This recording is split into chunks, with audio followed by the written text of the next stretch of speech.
Hello, everybody. Welcome to this week's webinar. Thank you so much for taking time out of your very busy schedule to join us today. I am super excited about this topic of discussion, which actually came out of like this random question that I was asked, and Dr. Don Reno, who's one of our panels today, and I were having this conversation, and I was like, this would make a great panel discussion. And basically, that's how most of these webinars are born. Y'all know that. So I am super excited. We haven't done a panel discussion, I don't think, since 2020 during the pandemic. So I am excited to have you guys all here today. So our panelists, in case you're not familiar with them, we're going to start off with Lisa Maciejewski-West. She is the founder and owner of Goldstar Medical, a billing company out of Texas. She has an incredible background, and I really encourage y'all to read her bio and about how she started her company. Her company has won some pretty amazing awards for their work and being able to create a really great environment for people with disabilities. And it's a beautiful story about how she started the company and how she's grown it to where it is today. So I strongly encourage y'all to read about it and look at the amazing work they're doing in the great state of Texas and around the country. Our second panelist is Dr. Nathan Unruh, who has been, actually, all of y'all except for Dawn have been on the webinar series before. Nathan is with SideCar. And bless it, we joke all the time about how we were kind of like semi-stalking each other, trying to connect until one day we ran into each other in Orlando, Florida. And to be honest, it was a match made in heaven. I've definitely elevated my attire to match his because he always looks dashing. Like I was just saying, we can't see his socks, but I guarantee you they match his outfit right now. And when he wears his glasses, they too match his outfit to a T, his pocket square, everything. No detail is left out. But he has done some incredible work within chiropractic in the billing realm now, but also with team training, which is unbelievable, which is how you stole my heart. He dazzled me with technology, and it is absolutely incredible what he is doing to help all of our practices have access to the very best education to stay on top of compliance, patient retention, growing your practices, billing, coding, documentation. It's a beautiful, beautiful thing. And then last but not least, my dear friend, Dr. Don Reno. Oh, Don, I love you so much. I love you all. Don comes from my second home state, never lived there, but I'd love to. The great state of Michigan. I won't survive a winter. Y'all know that. But I love me some Michigan, and I try to get up there every chance I get. He is my brother from another mother. I love Don. And I'm so excited because it is a conversation with him about billing that really did bring this out. We've been doing a lot of work together over the last almost 2 years with strategic plan, which if you don't know about the Chiropractic Future Strategic Plan, I'm going to post the link and I want y'all to check that out. Don's got some really amazing things that he and his work group have been working on. And the collaboration with other work groups, it's a beautiful thing. But he is also with Michicare, a billing company that is specifically right now just in the great state of Michigan. And so we are so excited to bring them all together to answer some of the top billing questions that we get. So here's your panels. We're going to jump right in. I think what I want to start is Lisa, I'm going to start with you because, hey, ladies first. What do you think is the most common issue you see in practices that negatively affect their billing and collections? Oh, one thing? I'm sure you have a laundry list, but... I think it's a lack of education, honestly. I think that one of the big things is really...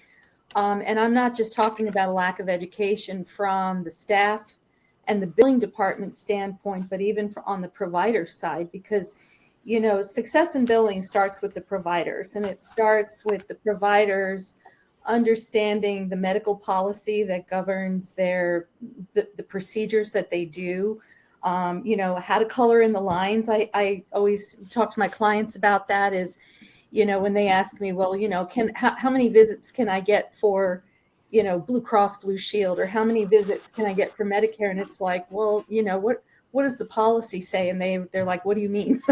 And so they don't even understand sometimes, what a medical policy is and what it does for them to help govern their documentation requirements, their coding requirements.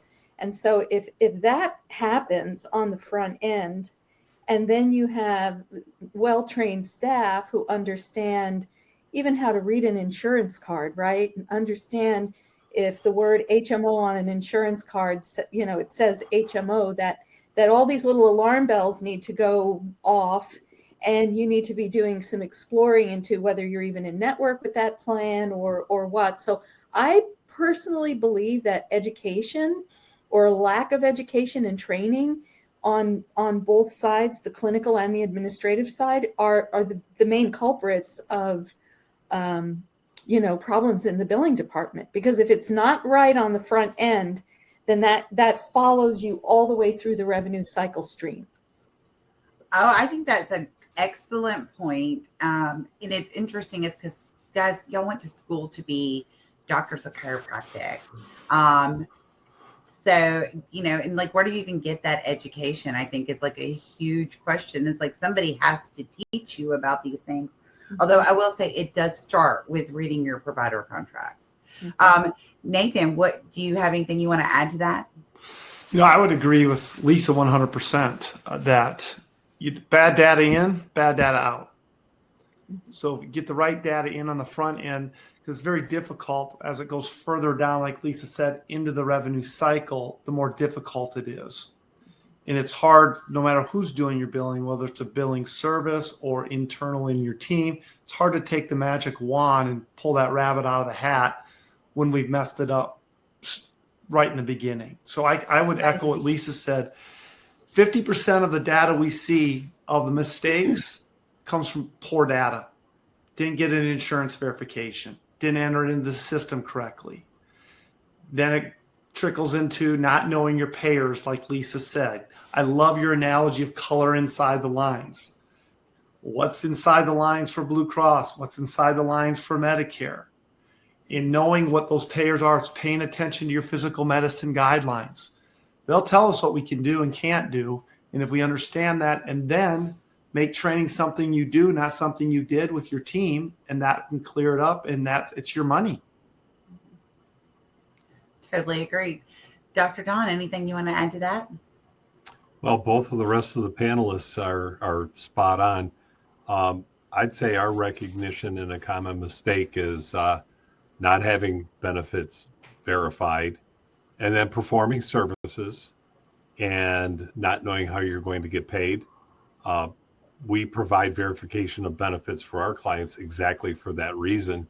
And, when a provider is eager to get paid and they're billing for services that are not covered within the contract, they're creating either staff work or biller work, because now those are rejected claims. Their AR goes up, and now they're trying to search for why they didn't get paid, not really knowing what the contract was really all about. So it's just creating work in your own practice, and we want to, we're individuals that want to reduce the administrative burden of practices, and they increase their burdens.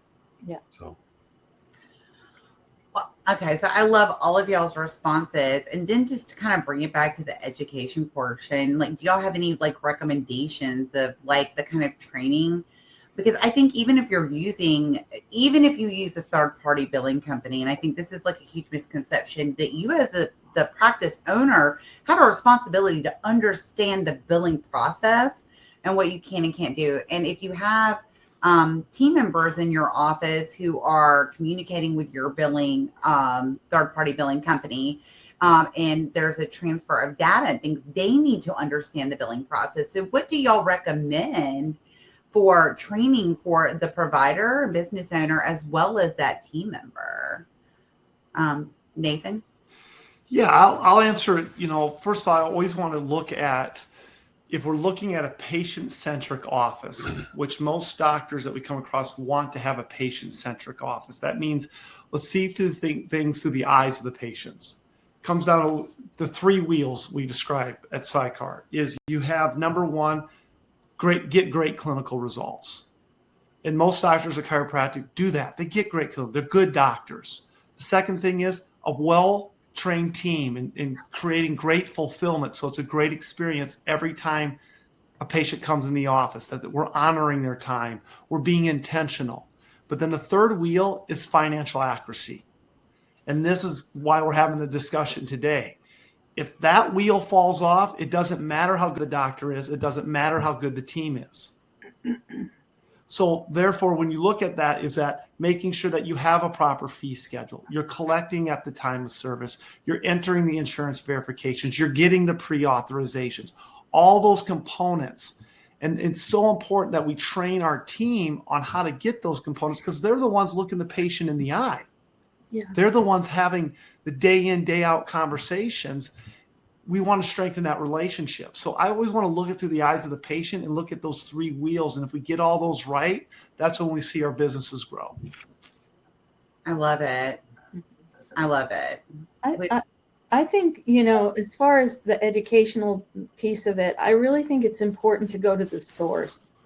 And I'm not knocking management companies or anything like that, that are experts at, different areas of practice and practice building and whatever. But anytime I'm educating a provider about, a policy or how they should bill things, I always try to take them to the source of that payer because education, there's big broad strokes of education, like what's a 98941 versus a 98940, that kind of thing. But when you start drilling down into the actual billing, for example, I had a provider reach out to me and say, Lisa, can you teach my staff how to do prior authorizations? And I'm like, for what insurance company? Right? Because just to say, can you teach them how to do prior authorizations? There's a different process for each payer.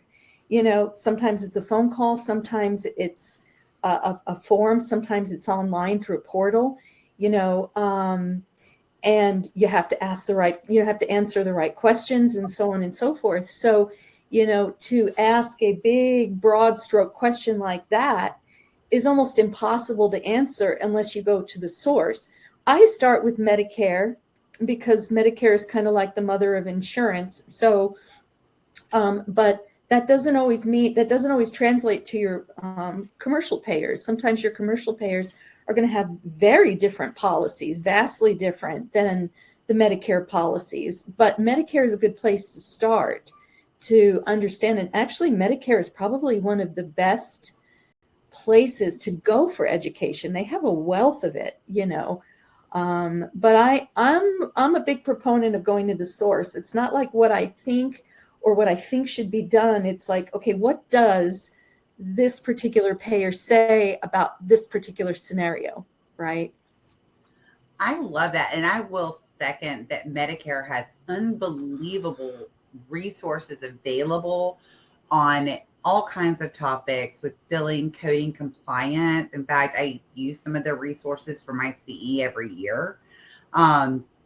So I think that is an absolutely amazing. And I will also add to this that I think, hey guys, gals, if you're not bringing your team members with you to your association events to learn from the speakers, they also benefit from those speakers as well. It gets them a better understanding of chiropractic as a profession, the work that you're doing in your practice. Not to mention there's always topics about billing and coding. This weekend, I was at the LB Payne Insurance Seminar in Kentucky. The whole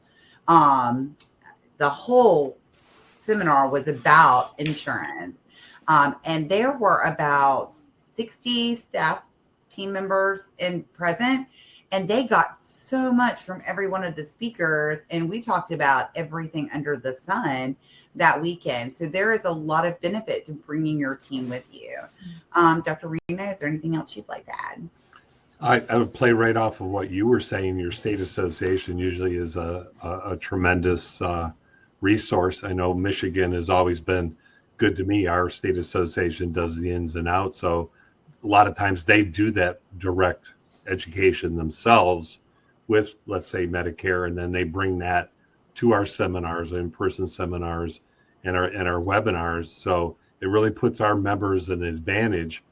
And then from the standpoint of what Michicare clinics have, they also have that relationship.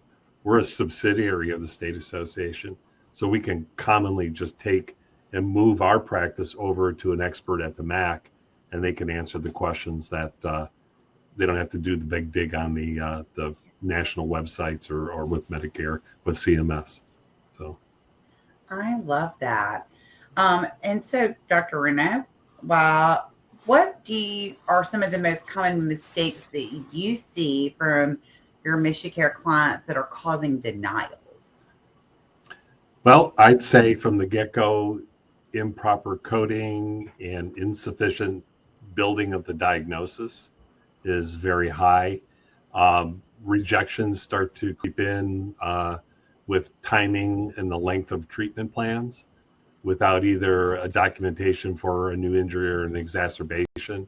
So that run-on diagnosis is both evidence for a denial, and then obviously if that's the type of thing that continues on, it's also red flagging for auditing or post-payment audit, so to speak. So I think those two elements are the things that we chronically see, and we work very closely with our clients because sometimes we're that first spot. Their staff didn't see it. Our clearinghouse that we commonly use will give us a feedback mechanism if it's a clean claim in the first place and they didn't really build their diagnosis properly. Lisa, what about you? I think probably two things. One is, and we track a lot of metrics on this with our clearinghouses and top reasons for claims denials and rejections. And actually, the vast majority of them come out as something called a CO16. And a CO16 is insufficient data. So basically what that is that the claim itself has not been set up properly to allow it to go forward to the payer. There's something wrong with it, either a missing subscriber ID or duplicate diagnosis codes in box 21, or something that is creating that claim to be edited in a way at the clearinghouse that they're saying, no, we're not even letting it get to the payer. All right. That's what they call a level 1 rejection. And a lot of them start with CO16, and then there's usually an accompanying denial that tells you what the problem is, maybe a wrong NPI or something like that. The other is medical necessity. That's your CO50, which is not medically necessary. And the vast majority of the time when we see that, it's usually due to incorrect diagnosis coding or diagnosis code pointing. So for example, you have most software programs will default the diagnosis codes for every line item on your claim to the first 4, right? And so let's say you're billing out an extremity adjustment and your primary diagnosis on 1, 2, 3, and 4, the first 4 diagnoses relate to the cervical and the lumbar spine. And then maybe the 6th or 7th diagnosis down the line is for the extremity. Well, that's not even showing up on the line items. So now you have providers saying, oh, well, the payer doesn't cover extremities, which is totally not true. They do, but you didn't bill it correctly. You gave a false narrative to the payer by telling them you're doing an extremity adjustment for low back pain. It doesn't track. So those are the two that I really see the top reasons for claim denials: incorrect diagnosis code pointing and just missing data. It's data entry, garbage in, garbage out, like Nathan was saying. So that's what we see. Mm-hmm. What about you, Nathan?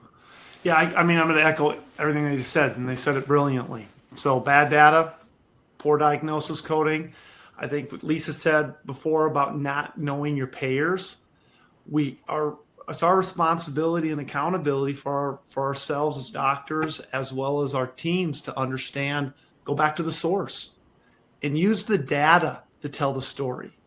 Use data-driven decisions, not emotional decisions, and the data will help tell you that, and then you can solve it upstream, which improves the overall patient experience and ultimately your bottom line.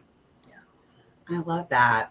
So I actually heard a statistic this weekend that like over 80% of denials are not appealed.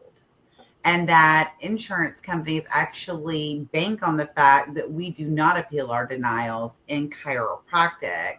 And I was just curious, and we'll start with you, Lisa. Is that something that you also see as well?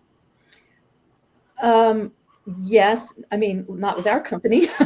I mean, we're gonna appeal those claims. That's the muscle that we do.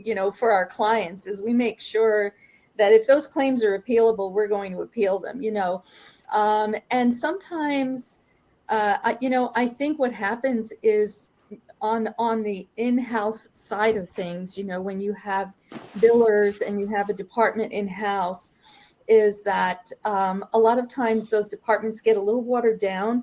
So, I see, for example, the insurance department is also covering at the front desk, or they're also helping out in the back with therapies and stuff, because what do they do anyway? They're all sitting back there all day long and they're not doing anything, right? So they get pulled away from their jobs, and then they have enough time to file the claims and post the payments, but then all those denials and that AR that's sitting out there never gets worked, and it just piles up like dirty laundry, and then it gets overwhelming, and then you end up with timely filing or timely appeal windows, and now it's a loss. Now it's a total loss. So I think that's, those are the things that you have to really be careful about when you're dealing with denials and appeals. It's like most of the time it's lack of time or lack of knowledge of how to do it, and they just get overwhelmed. And it's like they don't even know where to start, right? And so that's where having experience in the billing department really helps. So that's my feeling about it anyway. Mm-hmm. Right, Nathan, anything you'd like to add to that? Yeah, I can't agree more that our team gets busy doing the most important things, which is taking care of people. And I know Lisa, probably Dr. Reno, the same way. When people come to us, they're bleeding so bad in their AR department, they need help. And yes, to go back to the statistic, they don't get appealed because they're busy doing other things. So it just continues to bleed. So looking at the AR, and I like to call it, people always call it accounts receivable. I like to term it action required. And most of the time, the action is required to keep it clean is not taking place. And that's why where you see 80% of those, nothing's happening. Mm-hmm. So we've got to keep that revenue cycle moving by paying attention to it. And our teams internally, they don't have time. Yeah. A lot of times. That's usually, at least I think, and Dr. Reed, that's probably what you hear from a lot of people. My team has not paid attention to it. The doctor doesn't see it until it's so big and overwhelming. Now they got to do something about it. All the time. Yep. All right. Don, anything you want to add to that? Just a smidge. I mean, it's really changed the evolution of the practice and staffing. And, COVID really we're still in a recovery. A lot of the practices I find are very much in recovery related to their staffing issues, and found it a challenge to get people who were qualified, to be in the office. When we launched our company, we took that approach. We launched our company during COVID. We're 100% virtual, and we've got billers that are not necessarily here in Michigan. They're out of state. So our team works very good together, and I think the overall aspect is it's a communication world. I often say we're a management services organization secondary to being a communication company, which, communication between the doctor, which they're kind of trying to get away from, hoping their staff's going to cover it, is still the essential issue. I think everybody needs to, be aware of and get educated on communication skills, because that's what's going to determine the benefits of your bottom line. I absolutely agree. It's interesting because when I heard that statistic this weekend, what I was thinking is, we already fight for reimbursement and fair pay in healthcare for chiropractors. And I thought, wow, look at all of the millions of dollars that are going uncollected because of a lack of appealing denials. And I couldn't agree with you more about, the teams in the office who are responsible for billing when they do it internally. Their time is, to be real honest, listen, for all my CAs out there, I bow down to you because, I don't know how y'all do all the stuff that y'all do. Honestly, I'd lose my mind. Y'all take multitasking to a whole nother level. And I think in the one position that you have in any chiropractic office, you do not need your biller to be multitasking. Their only job should be billing and getting the money. Because this is precisely what happens. And I have seen some of those AR reports that you were talking about, Nathan, and you're looking at it going, oh my gosh, if this is all the stuff that's not collected, what are you collecting? I mean, it's a really scary thought. So one of the things that you brought up too, when you were talking about the denials that sometimes clearinghouses bounce back stuff early, which I think is great. And I know that there are a variety of free clearinghouses out there, usually owned by the insurance companies. FYI, that's why they free. And then there are some that you can pay to utilize their clearinghouses. So in the last year or two, I've actually learned quite a bit of information, working with state associations, as all of you do as well. We know that there will be massive billing issues very specific to a state. Lisa, you can see that from working with your clients. Nathan, you as well. And obviously, Don, you see what's going on in your state, and you're able to detect it much faster than, say, a single doctor who all of a sudden says, well, that's weird. How long is all this stuff being denied? Because you can start to see trends. Yeah. Do you see some benefit to utilizing not the free clearinghouses, but the other clearinghouses where we have more access to the data for the chiropractic profession to see those blips, so to speak, on a national level? Don? Absolutely, 100%. The truth of the matter, if you look at the background of most of the free clearinghouses, they're actually owned by third-party payers or some large investment group that's usually connected to a third-party payer. There are clearinghouses that do have charges. We work with one specifically that we really advocate for in a partnership through the state association. We realized a number of years ago that the partner with a clearinghouse that had a dashboard and some data. If you can't measure anything, you can't improve it, is the type of thing that we want our practices to know.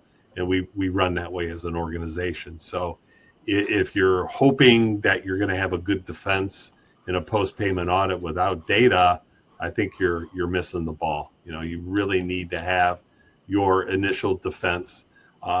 Let's say you're determined to be an outlier in a network, and you're not really. Is your free clearinghouse going to give you the data so you can build your defense and exonerate yourself of some BS accusation and you're not an outlier?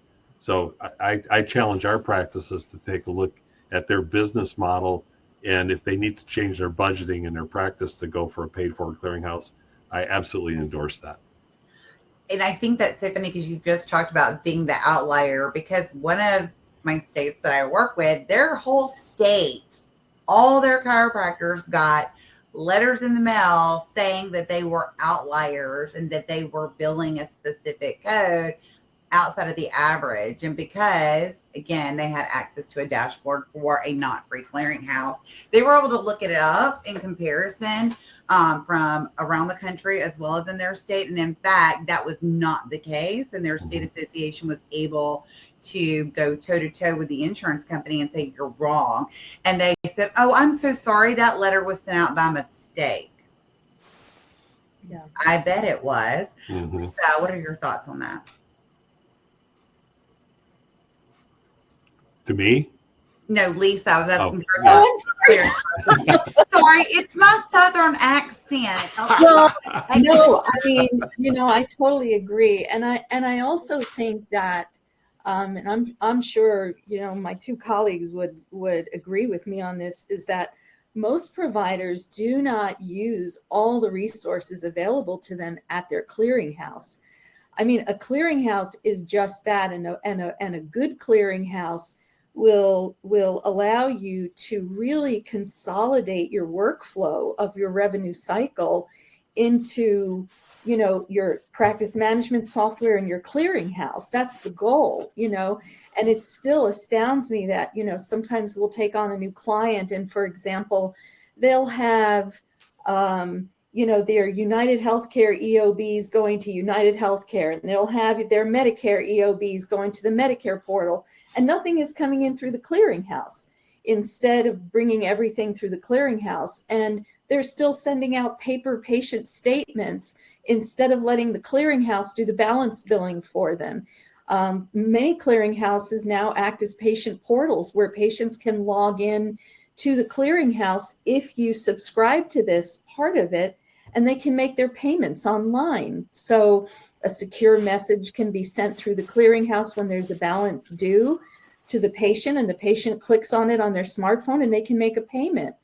And so there's all of these really cool things that some of the more advanced clearinghouses have that providers will sometimes tell me, oh, well, that's so expensive. But then I ask them, well, how much are you paying a staff person to print statements, put your little stickers on them, fold them, mail them, get them out, and how much are you getting back on that? Yeah, there's a cost to that, but I mean, the cost savings, and you're talking about time and staff people not having enough time to do, important work like patient care, but they're still having to have a statement party at the end of each month, right? Or statements don't go out at all, which is even worse.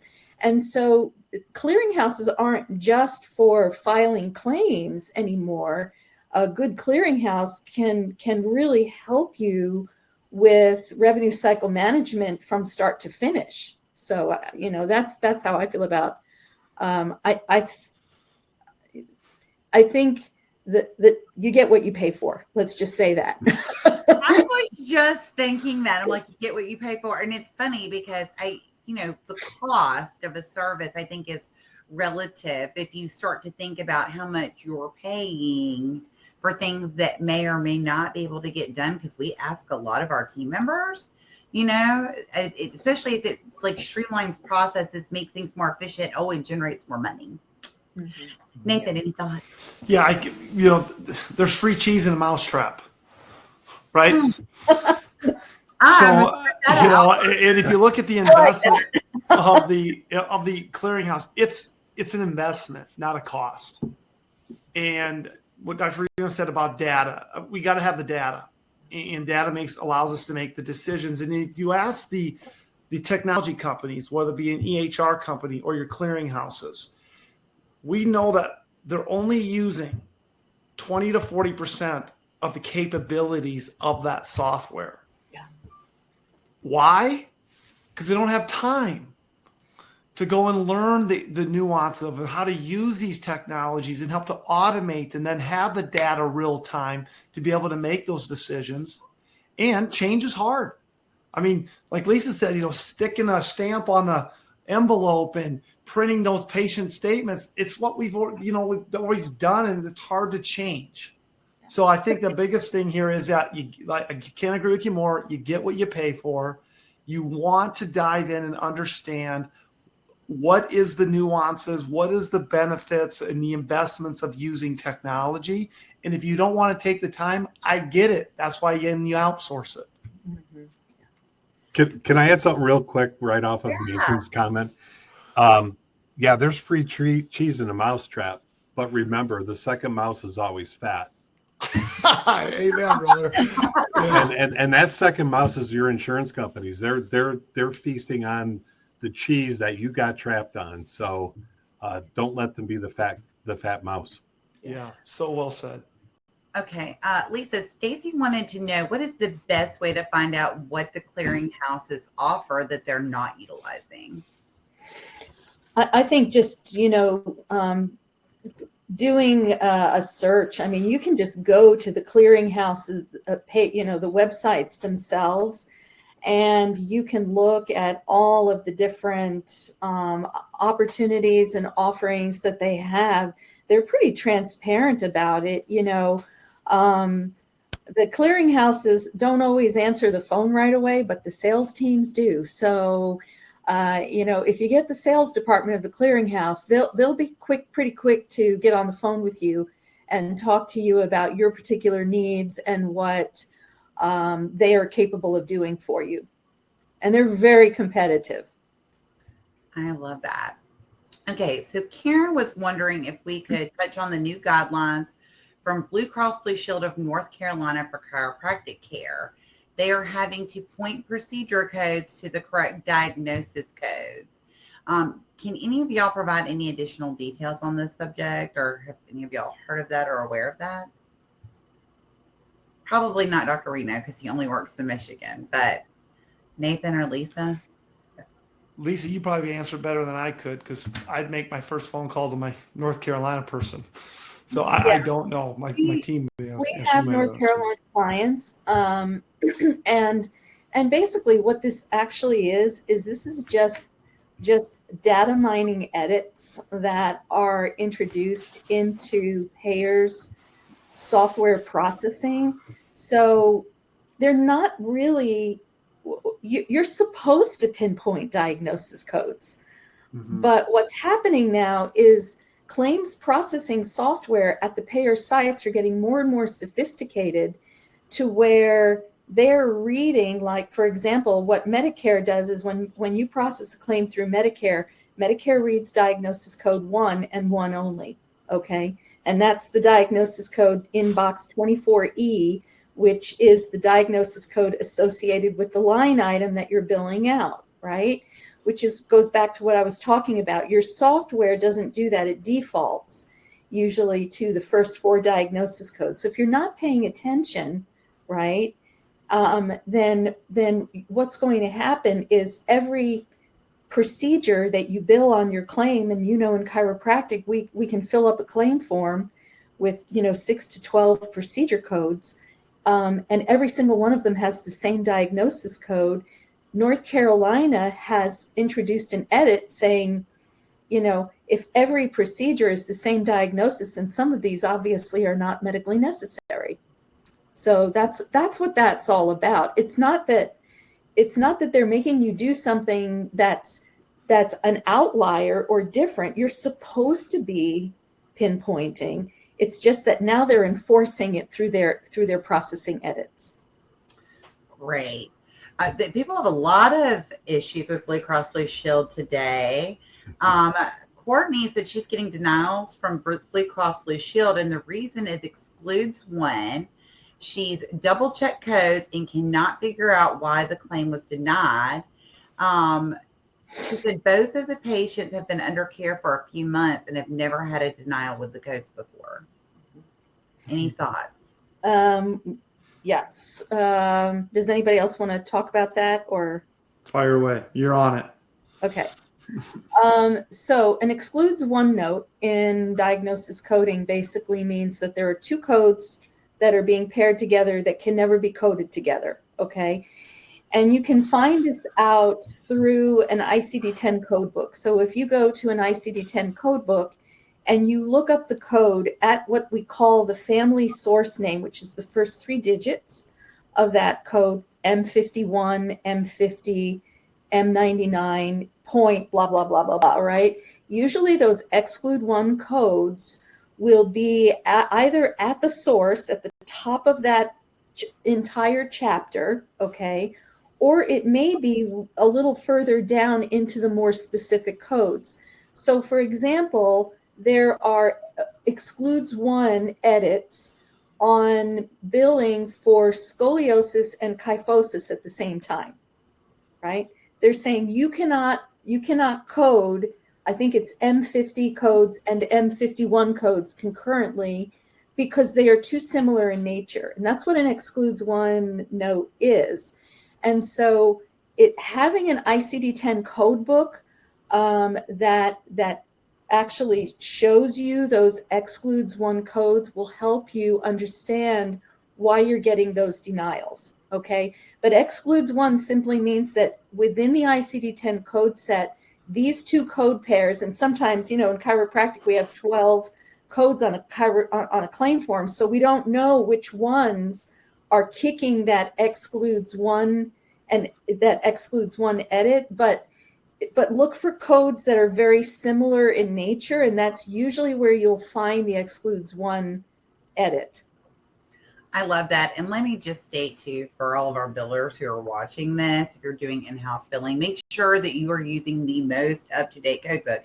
They don't ask you to buy this year's code book just because they want you to buy another code book to add to your 25-pound collection, because that's what I got going on over here. Is they make coding changes all the time, and like what you could have done a year ago or even a couple of months ago that wasn't denied is now no longer allowed in 2023. So I cannot, and a lot of questions that we get, and I'm sure y'all see this a lot too, is that it's like, well, yes, that was allowed in 2022. It is not, because it was part of the 2023 update. So it is worth the money to get the most up-to-date code books, and they are usually available to order as early as October or November so that you have them starting January 1. That's just my 2 cents.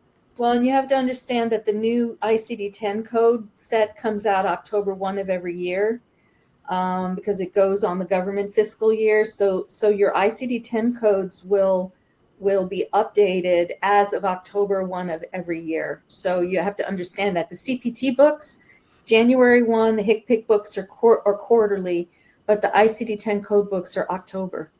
So obviously I don't do billing at ChiroHealthUSA because we don't do that, because I order mine. I did a gentle correction. Well, I'm so glad you said that, because I mean, literally like every October, I just go ahead and pre-order all of my books for the next year. And the box literally weighs 25 pounds every time they deliver it, because I order them all at one time. So I know a lot of people on here are doing their own billing. Obviously, you all work for billing companies. What do y'all think is like the biggest hindrance that prevents a practice from using a third-party billing company? Nathan, what do you think? Change. I think that change is hard, because the thing that you have when you have in-house billers, you can see the whites of their eyes. And there's something still to that, right? And so I think that's, making a change and understanding, am I willing to make changes also in my overall process? So not having that body. I think the second one is always cost. And again, I would look at it as, are you looking for a vendor, or are you looking for a partner? I encourage, find a partner that's going to help give you all the stuff that we're talking about today, to help provide you information to make the changes necessary to help your business. Like when Lisa was speaking so eloquently about the diagnosis codes. Well, you got books and books and books like you described there, but also how about getting on the phone with the payers that are constantly, I'm going to stay in the cheese analogy, moving the cheese and staying ahead of that. And that's where, when people are looking at outsourcing, you're going to go get experts that's all they do. I mean, listen to Lisa as she talks. I mean, this is all she does. We can't expect our teams to be experts like that. I totally agree with that. I actually just had the very same conversation with somebody about compliance. Mm-hmm. I think anything that takes away from patient care in a practice is really a loss of revenue to the practice itself. Like, everybody's function in the practice should be a focus primarily on patient care, and everything comes second. But I mean, that's just my opinion. Dawn, anything you want to add to what do you think is holding people back? I think it's that universal fear factor that back here, you're getting this voice that says you need to make changes. Could be as big as you need to change your software, and you need to move all that patient data over into new software because you don't get support. So you've got failures in that area. It's the clearinghouse. It's that inundated thing, and then that standardized verbiage. Oh, I'll just go cash, which is, there's a lot of great cash programs around, obviously, But the element of just switching it over to cash and avoiding what you need to do, you still have the same level of compliance in a cash practice that you do in an insurance practice. So I think there's this belief you can run from the man, so to speak. Well, unfortunately you can't, and you need great support in that, and you're going to invest time, money, and effort in training your staff. It's just critical. Lisa, anything you'd like to add? Well, I think there's also the fear factor. I think enough providers have heard enough horror stories about billing companies in the past, or maybe they had a colleague who had a bad experience with a billing company, or maybe they've worked with a management group that says, oh no, don't use billing companies, or whatever the case is. But it's almost like that scary movie, and you're wondering, is this real or not? And so I think and it is scary, because there are actually some billing companies out there that, it's just a gal who learned billing and coding, and they're trying to work from home and work on their own, and they probably don't know much more than your people do in-house.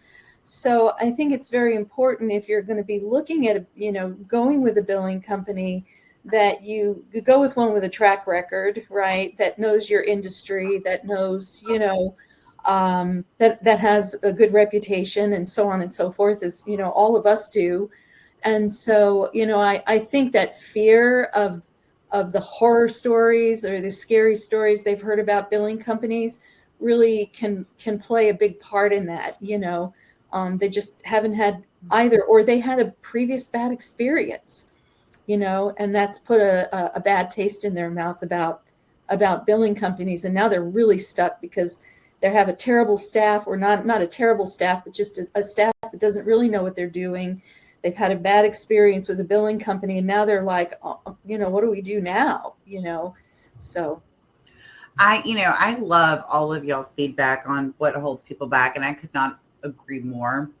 And I will say this: if you call into our office and you ask for a recommendation for a billing company, these are the 3 companies that we recommend, right? We don't have a list of like 20 companies. These are the 3 companies that we recommend because our clients use them. We have the feedback from them.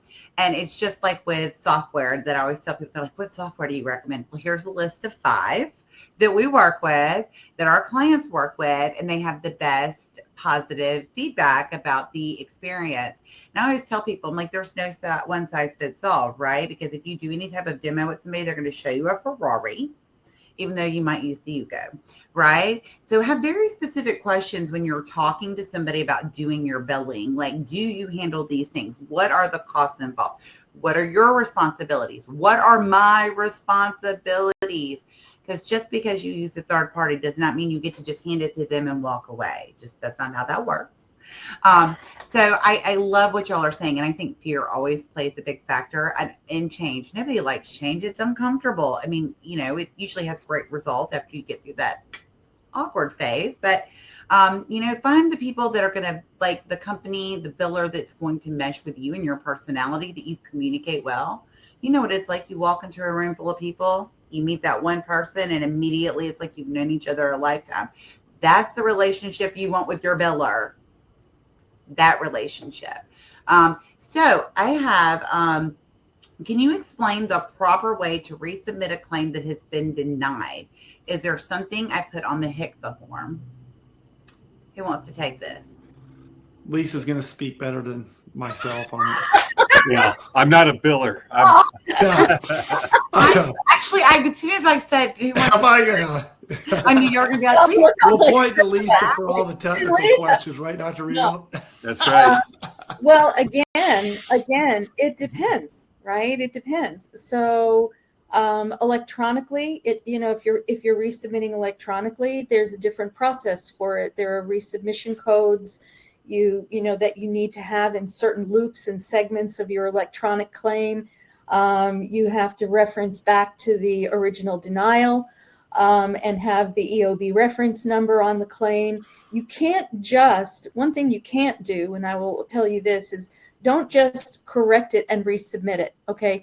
you have to, the insurance company needs to know somehow that it's a corrected claim.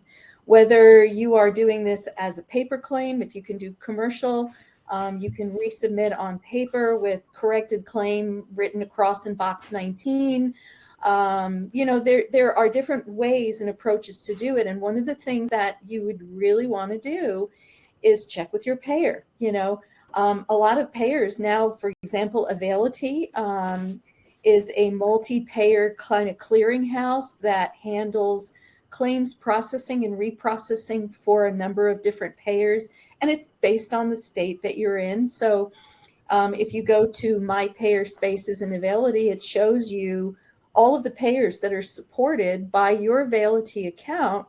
And there's a portal within there to resubmit claims, And so you can resubmit claims that way, or you can go through your clearinghouse. Again, it's not a one-size-fits-all approach.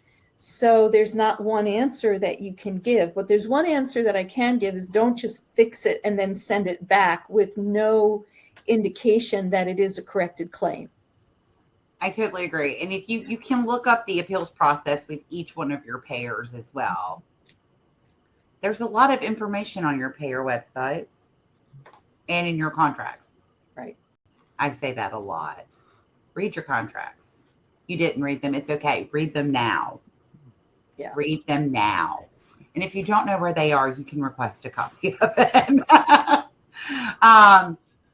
Do you recommend calling all patient insurance for eligibility and benefits versus looking it up online through portals? Lately, the portals have had errors and have changed, and I want to make sure that we are getting patients as accurate of information as possible. Yeah, this is a great question that I hear a lot too, or the inaccuracy of eligibility of benefits is a huge complaint. But this is something even y'all experience as well as the billing company. So thoughts, anybody? Yeah, I'll just, I think this is where the opportunity to use technology is. You want to first and foremost start there, because there are great softwares at an EHR level that couple to the clearinghouse, that couple to the portals, that 90% of the data coming out is very good. And I want to build systems always on 90%. Yes, is there 10% that you're going to get some bad data, but then you have systems and procedures to go grab those ones that are giving you bad data. But most of them, in our experience, and Lisa and Dr. Reno, I'd love to hear your thoughts. You can automate a lot of the benefits there to get good data because it's there, but you've got to use the technology correctly in order to get it. I'm going to agree with you 100% on that. And 17 years ago when I first started doing this, and I started the billing company, I would have said telephone verifications are the way to go. They're more accurate. With COVID, with benefits and benefit structures becoming so convoluted and so complicated now, where you might have a copay for one thing and a deductible for another thing, going online to the best portal that you can find to gather benefits is the way to go. And the other thing is that, and a lot of people don't realize this, is that it is actually the most appealable if the benefits are misquoted. So if benefits are misquoted over the telephone, even if you get a reference number and they say they recorded it, good luck appealing based on a misquoted benefit over the phone.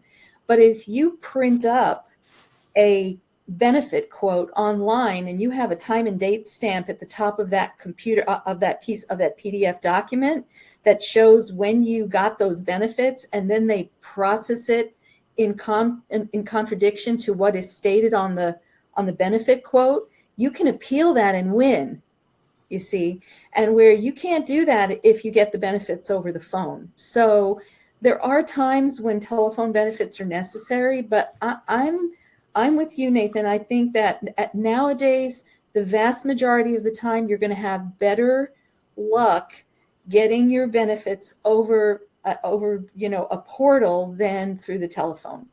And what we're seeing, because we have a verification and benefit team that handles benefits for, maybe 20% of our clients ask for this service where they want telephone verifications. Blue Cross hold times across the nation are in excess of an hour. I mean, who wants to sit on the phone for an hour to get a benefit quote? I mean, that's ridiculous. So we're just telling our clients we can't do it anymore. We're going to hold, we'll be on hold for up to, 20 or 30 minutes, and then we're hanging up. So, I think the online approach is the best way to go. Let me add one other tactic that you can use. There is, most of our chiropractic practices are still being built by referrals. And those referrals are coming out of the same benefit pool. Like if you have one company that you see a whole bunch of patients from, they have the same benefit. Keep track of that because the benefits are the same and you don't have to recreate the wheel all the time. If I got somebody coming from ABC company and I got 20 new patients coming a month from that pool, you have a great idea of what that benefit already is. Yeah, and then you can go online and just look up the accumulations, like the deductible amount, the copay, but what's covered and what's not covered as far as procedures and things like that. Mm-hmm. So we have a provider who's getting denials from Blue Cross Blue Shield for their re-examinations with spinal manipulation. The reasoning they stated was for NCCI, saying it's a column 2 code included in the CMT codes. They appealed it and included a current excerpt from the NCCI, and they were still denied. Thoughts?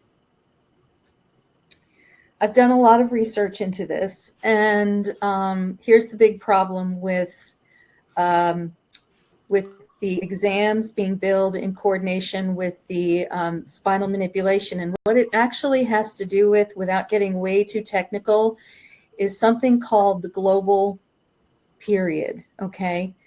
And so the chiropractic manipulation, if you go to Medicare, to the Medicare physician fee schedule, and you look up what's called the global days, spinal manipulation codes have something called a 0-day global, okay? And and in surgery, this is usually applied in surgery, not in chiropractic, but in surgery, the globals can be anywhere from 10 days to 90 days, which means that anything you do as part of that surgical package that you get paid for within that 90-day period is not separately payable, okay? In chiropractic, the 3 spinal manipulation codes have an indicator of a 0-day global. And what that means is that on the day of a manipulation, you cannot bill an exam, period, unless the exam is for a different condition than the condition in which you're treating, okay?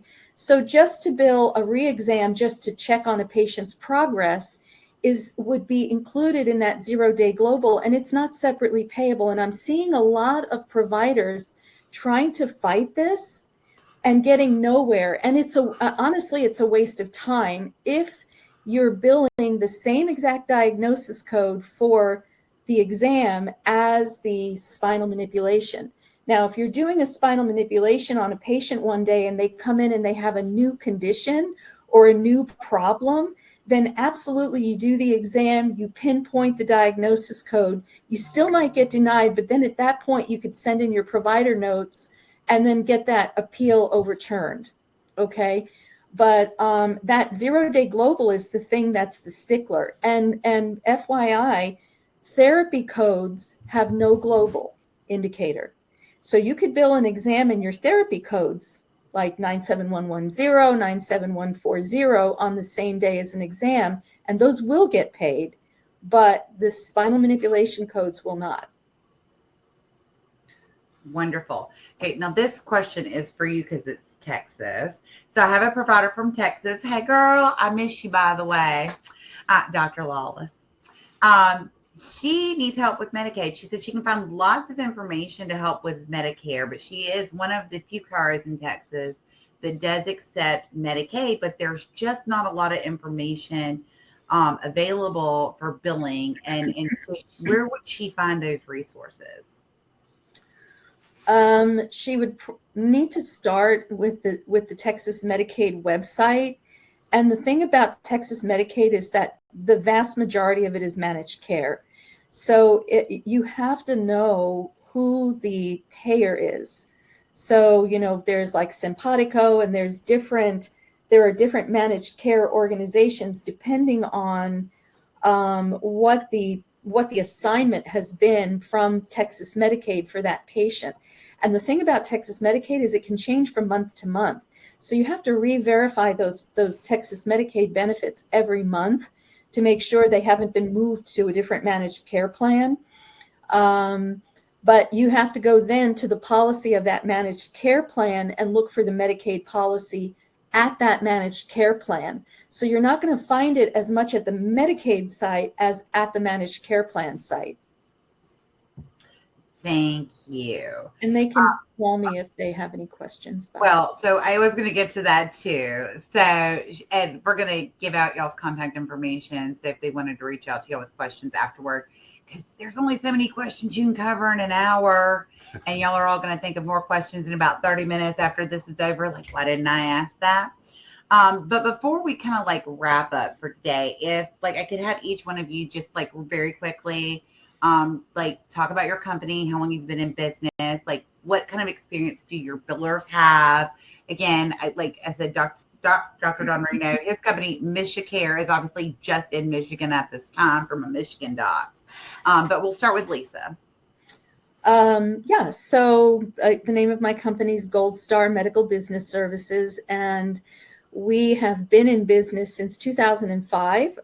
But prior to that, I'm celebrating my 41st year in chiropractic. So I started out as a CA working in chiropractic offices and worked my way through office management, and I worked as a practice coach for many years. And so we started in 2005. The vast majority of our clients, we serve over, I think last count about 120 clients throughout the U.S. and the vast majority of them are chiropractic or medically integrated practices that are owned by chiropractors. And so we basically work with all different kinds of software programs and platforms and clearinghouses. So, and our website is goldstarmedical.net. And we would love to talk to you about your needs. All right, Nathan, you're up. Yeah, I'm chiropractor. Been raised in a chiropractic family. My dad's going on his 50th year. So I've been in chiropractor for 23 years. I've owned and operated 6 different offices. Reason we started SideCar, the billing portion of our company, is because I have the same pains we're all talking about on this call in my 6 offices. So that's what birthed the company 10 years ago. I have my partners are also chiropractors, so it's a chiropractic-owned company led by chiropractors. And our main service that we offer is our billing service. And what's unique to us is that we flat rate our service, and we have different levels depending on what the needs are. In addition to that, SideCar offers business development and business solutions for chiropractors and their teams. That includes training. And so that's a piece of our business in addition to IT support. We find that many of our clients come to us and their information's not protected. So we felt that was a service to add in order to really be a back office solution for chiropractors. And you also have really great webinars, like really great. Thank you. Our webinar/podcast. Anyway, I love watching you and I love getting my updates. Okay. Thank you. Finally, Dr. Don Reno, you're up. Well, we launched out of what I would call the chiropractic infrastructure model. And what that speaks to is that the other professions have done a masterful job of taking care of things in the infrastructure, including lending and banking, equipment purchases. They've done a masterful job of that. And so when we launched Michicare, we didn't just launch it to be a billing company. We launched it from the standpoint that we wanted to be answers in the office where I don't know where to go. I don't know what to do. What should I do for credit card processing? We have a credit card processing company that works for us. It's actually Retailers of Michigan, and they're non-bank owned. And my heart there is that there's one credit union in the United States that's owned by chiropractors. It's here in Michigan. They started at 75 years ago with $30. And the reason why they started that credit union is because they face the same discriminations that we see nowadays. Banks are unjust to us. Insurers are unjust to us. So from the other standpoint, we looked at payroll, and there's payroll firms that are astronomically expensive with no give back whatsoever to the profession. So every service that we've lined up in our management services organization is more or less out of the same heart that ChiroHealthUSA is, which is a phenomenal give back organization to the chiropractic profession. That's a part of what we want to be. Certainly we're here in Michigan. We're looking to the landscape. I think everybody can see there's a huge pool of people to serve. Lisa's always going to be busy. Dr. Unruh is always going to be busy. And collaboration and giving back to the profession is exactly what we're all about. So I appreciate that. Now, Lisa did just pop up her cell phone number in the chat box. Lisa, there are 1,300 people who are registered and going to get a link to this recording. Are you sure you're okay with that? It's okay. Okay. I also popped up in there the web addresses for each one of their companies where you have contact information. You can submit your questions, reach out to them with your questions. You know what? Who better than to ask somebody with a billing company a billing question? You want to make sure you have reputable resources. And you know that we do a very good job of vetting all of these people that we bring to you to help educate you week after week. And like I said, we've been working with all three of them for so many years. And we know the quality of the work that they do.